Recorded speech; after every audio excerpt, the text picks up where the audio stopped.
5 years later, 1978, Moi became the president. When Daniel Moi came into power in 1978 with this Nyayo philosophy, he launched the Nyayo Bus project. Mambo ya matatu, mambo ya barabara, hatari ya maisha ya wananchi, sijaona hatari kwa wananchi sehemu zote nchini. Ni kuonyesha kwamba watu walikuwa wanakimbia kufuata pesa, na kwa hivyo maisha ya wananchi ni ya maana zaidi. Kwa hivyo mabasi au taxis hizi ndogo mwishoni.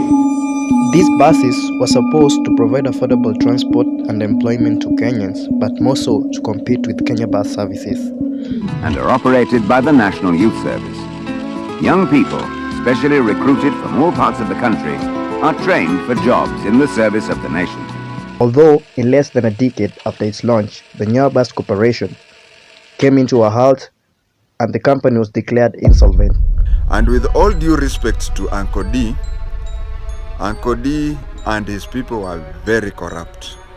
Corruption, greed, Daniel Arab Moi, and mismanagement brought down one of the most promising government projects in Moi's dynasty. Naapa kwamba nitakuwa mwaminifu kwa Jamhuri ya Kenya. During the mid-1930s to 1970s, public transport was smooth without chaos. Nairobi city population was about 50,000 people who were living within Central Business Center and its environment. Walking was the most predominant mode of transport until Kenya Bus services, which to Kenyan is known as KBS, were introduced in Nairobi and started to operate in 1934. With just 12 buses, Kenya Bus services managed to commute and ferry Nairobians to 12 routes. Although KBS bearing the name Kenya, it was not of our own, as it was introduced by an overseas transport company of London. Kenya Bus really dominated the public transport industry for decades, and they made a lot of revenue because they were the main mode of transport until 1970, when there was great demand for upcountry travel. The overseas transport company made a partnership with Nairobi City Council, making them the biggest shareholder, with only 2 companies owning KBS.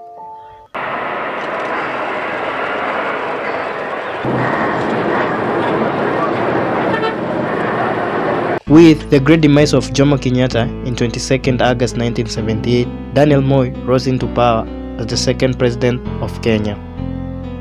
Mimi, Daniel Arab Moi, naapa kwamba nitakuwa mwaminifu kwa Jamhuri ya Kenya na kuitumikia kwa moyo wangu wote, na kwamba nitahifadhi, nitalinda na kuitetea katiba ya Kenya kwa mujibu wa sheria iliyowekwa. Ewe Mwenyezi Mungu nisaidie. And with all due respect to Uncle D and his people were very corrupt. With the transport service business being a booming business, with only KBS monopolizing the industry, it is believed that Daniel Moi wanted to buy some shares from the Kenya Bus Corporation, and they refused to sell him as lack of share out of the company. The population in Nairobi was growing and the city was urbanizing, which led to a great demand of transport. At times, people had to commute by foot due to short of transport vehicles.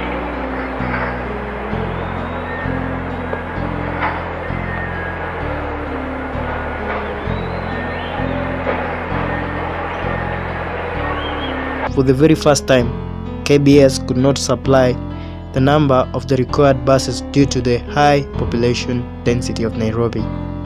Then, Daniel Arap Moi, who was the president of Kenya at that time, decided to launch the Nyayo Bus Service Corporation at 1986, which was managed by the government. Mambo ya matatu, mambo ya barabara, hatari ya maisha ya wananchi, sijaona hatari kwa wananchi sehemu zote nchini. Ni kuonyesha kwamba watu walikuwa wanakimbia kufuata pesa, na kwa hivyo maisha ya wananchi ni ya maana zaidi. Kwa hivyo mabasi au taxis hizi ndogo mwishoni. The government's introduction of Nyayo buses has been a big asset, especially to Nairobi and other urban centers. Nyayo Bus was launched primarily to compete with Kenya Bus services, which at that time was the main mode of transport. They also wanted to provide affordable transport to Kenyans. It is believed that the sole purpose was to compete with KBS, which the government did not have a good relation with. Initially, the buses were a donation from the Dutch government, and the purpose was to transport the National Youth Service personnel. Nyayo Bus Corporation employed hundreds of Kenyans from the National Youth Service and university graduates as a source of labor. And are operated by the National Youth Service. Young people, specially recruited from all parts of the country, are trained for jobs in the service of the nation. During the launch, it was predominantly operated by the National Youth Services. They had a schedule on how the bus will operate. Kenyans remember very well that the buses will only stall at their picking point at 6 a.m., 9 a.m., 5 p.m. If you miss this schedule, walking will be your only way home. The corporation was a big project that involved building up a complex for the buses and the staff. Plans were made that Ruaraka will be the place, and a complex was constructed next to Utalii Hotel, and it was named the National Youth Service Bus Complex. The place was massive and it was divided into 3 phases. The first phase contained 6 to 4 storage blocks, each with 8 two-bedroom houses, while the second phase contained 28 staff housing blocks. Lastly, the third block could have administration block, a dispensary, a petrol station. All these were structures and amenities created to serve the Nyayo Bus and its staff.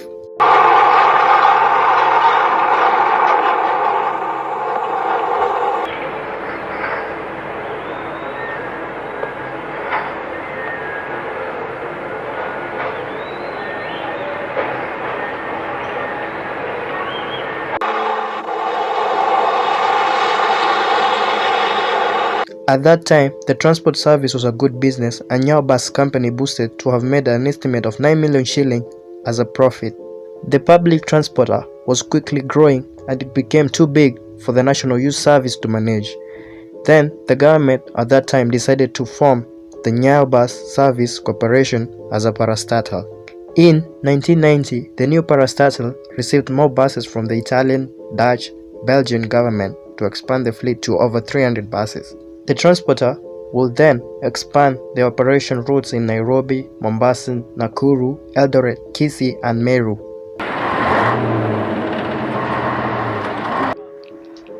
Audit report shows that during the launch, Daniel Moi only launched 6 buses, which quickly rose to 16. By the next year of 1978, the bus rose to 38, then to 148 in 1988. To creditors and investors, this was a money-making opportunity. The joyous and promising launch of the Nyayo project and KBS will soon take a nosedive, with their schedule picking up and dropping off of passengers at designated stop on early 1990s with the resurgence of the matatus. Matatus came with a disruptive and different mode of transport. They will work without no time schedule for picking up clients, which was reliable for the rapid growth of a citizen in Nairobi. In less than a decade after its launch, the Nyayo Bus Corporation came into a halt and the company was declared insolvent.